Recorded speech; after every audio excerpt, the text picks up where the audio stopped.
nwa gọvanọ nke ndị Akwa Ibom steeti apụtagokwa wee sị na papa fa ji mama fa wee chụrụ aja, na papa fa jikwa nwanne fa nwoke nwanụ wee chụrụ aja, na papa fa na-achọkwa iji nyanwa wee chụrụ aja.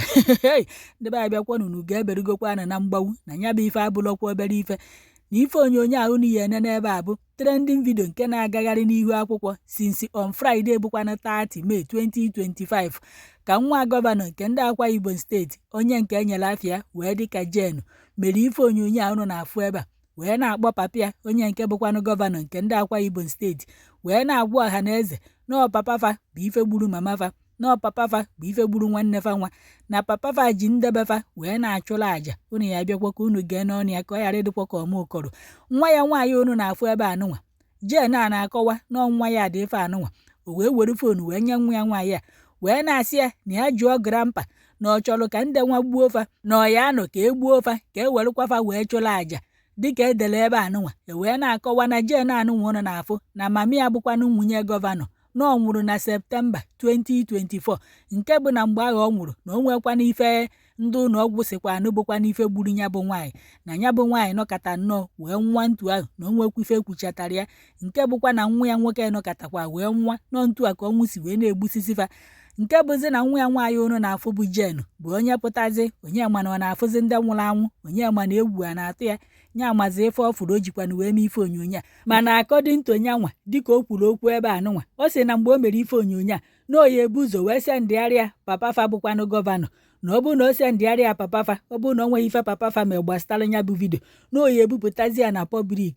ọha na eze wee fịa ike na ose ndigoro papa ya, o nweghị n'ife papa ya mere, o wee bupụta ya n'ihu akwụkwọ, nke bụ na ọha na eze na-ekwuzi okwu gbasara nya bụ vidio wee na-asị na mama ya bụ pechent n'ọkwọ ntu a ka o si wee nwụ na 2024, nke bụ na ediskọva ife ọbụla na-ayakwana nya bụ nwaanyị na ọnya ka nwa ya nwaanyị ji wee gbarụkwa wee pụta kịta wee na-eti mgbu. Ejezi na kọmentị ndị mmadụ wee na-asị na gọvanọ unu na-afụ ebe a na-amakwana ya asị pastọ, asị dadi ji obụkwanụ gọvanọ na faibeliv ọkwa nọ ya deme ife anụnwa nwa ya na-ekwu na-amaghị asị onye na-ejeta ụka, ebe ụfọdụ nọ wee na-asị na nwa ya nwaanyị anụnwa nọọ ya bụ pastọ bụ ife gwara ya ife anụnwa na ike na onwego onye na-afụrụ ya ọfụ, na-agwa ya na papa fa na-egbufa na papa fa gburu mama fa bụkwanụ pechent, nọọ ya bịa ka o ji wepụta n'ihu akwụkwọ ike na-agwagwa ya na nyanwa n'ọkwa ya bụ next ya anwụkwa n'ọnwụ. Ebe ụfọdụ nọ wee na-asị na nke nwaanyị a na-asị kpọrọ ya ka eje nene ụbụrụ isi ya ma na onwewego sọkọsọkọ n'ọkwọ ntu anụnwa ka ala si ebido.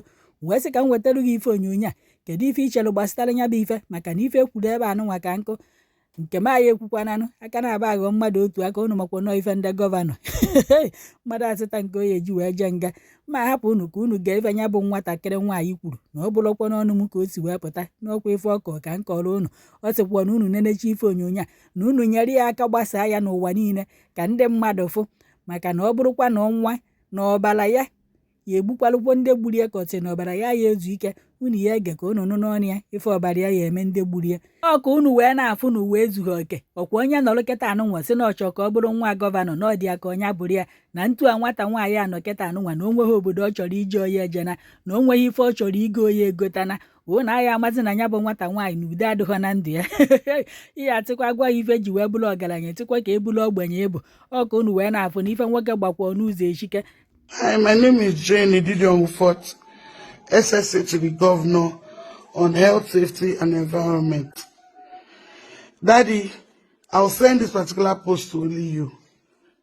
Please, let us talk before this thing destroys. You cannot, I'm not a sacrifice. Mommy was, I'm not. Mommy was, I am not. If I give you few minutes, don't work. I've posted this to everywhere.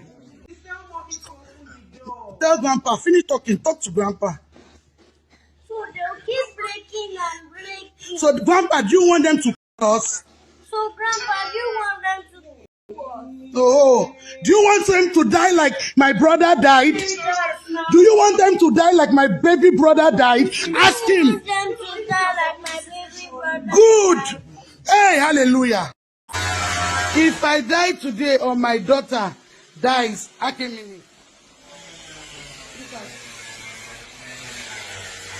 If we die because God is exposing the truth, so be it. But my blood will not go scot-free. Please share this thing.